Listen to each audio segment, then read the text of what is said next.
Daniel Obono qui est avec nous. Bonsoir. Bonsoir. Un petit mot d'abord en réaction à cette actualité de la fin d'après-midi, l'annonce par Christophe Castaner et les responsables de la majorité d'une volonté de réécrire cet article 24. Écoutez, je pense que ce qui dit la majorité, c'est qu'en fait, on n'a pas compris. Et donc, ils vont essayer à nouveau de faire de la pédagogie. Je pense qu'ils ne se sont peut-être pas rendus compte que les plus de 200 000 personnes à Paris qui manifestaient demandaient le retrait de cet article pour la très grande majorité. Et nous demandons en fait le retrait de l'ensemble du projet de loi. Nous y sommes opposés. Mais c'est pas une réécriture en fait qui va changer l'objectif qu'ils poursuivent et qui est de restreindre un certain nombre de libertés fondamentales. Donc, ça sert à rien d'essayer de tordre les choses en expliquant en fait. Et il l'a dit d'ailleurs.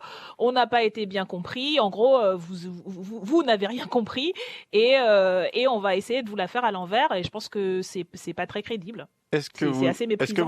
Vous y voyez tout de même un recul de la majorité ? Ils sont obligés de concéder quand même avec toute l'opposition, non seulement au niveau national, mais au niveau international. Je vous rappelle qu'on parle quand même de l'ONU, de l'Union européenne, de nombre d'associations de défense des droits humains reconnues internationalement pour leur travail, qui s'opposent à l'article 24, mais aussi à plusieurs dispositions de leur texte. Donc ils étaient quand même bien obligés de concéder ou de donner l'impression de concéder quelque chose. Parce que quand vous avez dans un pays en pleine crise sanitaire plus de 200 000 personnes qui manifestent à Paris et des dizaines de milliers dans le reste du pays, faudrait être vraiment complètement déconnecté. Je sais qu'ils le sont en partie, mais quand même pas à ce point pour continuer à faire la sourde oreille. Mais on voit bien qu'ils ne percutent toujours pas que c'est pas une réécriture qu'il faut, c'est le retrait. Bon, ça c'est pour le projet de loi de sécurité globale et son article 24 avec cette annonce des responsables de la majorité à l'Assemblée. Aujourd'hui, vous faites partie, Daniel Obono, des députés de la Commission des lois qui vont donc auditionner le ministre de l'Intérieur, Gérald Darmanin. Ce sera dans une grosse demi-heure maintenant. Qu'allez-vous lui demander ?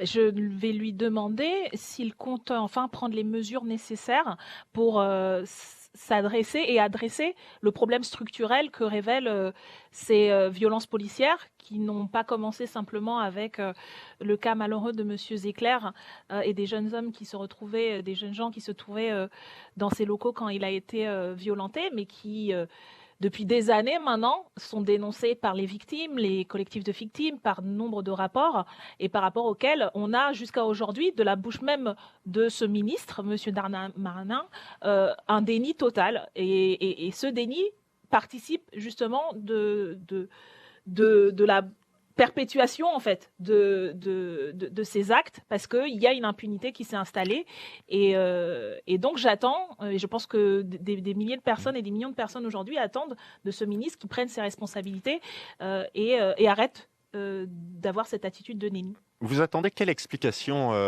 précisément ce soir de Gérald Darmanin ? C'est pas tellement des explications, déjà au moins une reconnaissance du problème.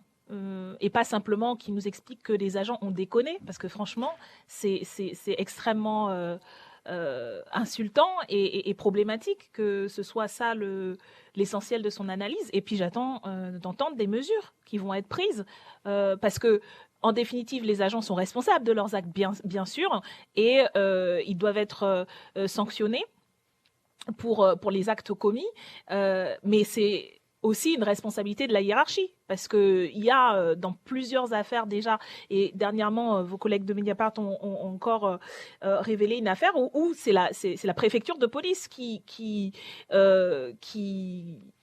tente de camoufler cette affaire. Donc il y a des responsabilités en termes de hiérarchie, de consignes, de formation. Donc il y a un certain nombre de mesures, encore une fois, pas simplement en surface, mais structurelles à mettre en œuvre. Donc j'attends des réponses concrètes sur les mesures qui vont être prises pour s'adresser et éradiquer ces problèmes en les prenant à la racine et pas simplement en se contentant de se féliciter en plus de réactions qu'on aurait attendues bien avant que des vidéos justement révèlent l'étendue du problème. Parce qu'encore une fois, c'est des vidéos qui ont permis que cette affaire éclate. Pardon, Daniel Obono, si on reste dans le concret, une mesure que vous souhaiteriez que Gérald Darmanin mette en place ? La réforme de l'IGPN. Voilà, c'est une mesure et nous ne sommes plus les seuls aujourd'hui à dire que ce serait nécessaire parce que cette instance doit être justement la garante du fait que des sanctions des actes de ce type sont et seront sanctionnés très durement. Vous avez eu au cours des derniers mois des révélations de la part de policiers eux-mêmes qui ont dû passer par les médias parce que justement ils n'étaient pas entendus par leur hiérarchie. Il a fallu que ça passe par des médias pour que ces affaires soient entendues. Et je pense que s'il y avait une véritable instance autonome, indépendante, qui soit pas juge et partie, c'est-à-dire que vous ayez des policiers uniquement qui jugent d'autres policiers, ce qui met dans des situations d'un certain nombre de conflits d'intérêts, une instance véritablement indépendante avec des policiers, mais aussi comme ça se fait dans d'autres pays, avec des magistrats, avec des sociologues, avec des personnalités indépendantes, je pense que ce serait un premier pas. Un premier, pas le seul, mais au moins un premier pas. Et puis peut-être la révocation du préfet allemand, puisqu'il a aussi un certain nombre de responsabilités dans les violences qu'on a vues ces derniers jours, et pas depuis que ces derniers jours. Je pense que voilà, 2 mesures concrètes, on pourrait engager une discussion constructive à partir de là. Et on vous écoutera faire ces propositions et on écoutera également les réponses du ministre de l'Intérieur que vous auditionnerez avec la commission des lois de l'Assemblée tout à l'heure. Ce sera à partir de 18h15. Daniel Obono, député La France Insoumise. Merci d'avoir été en direct avec nous.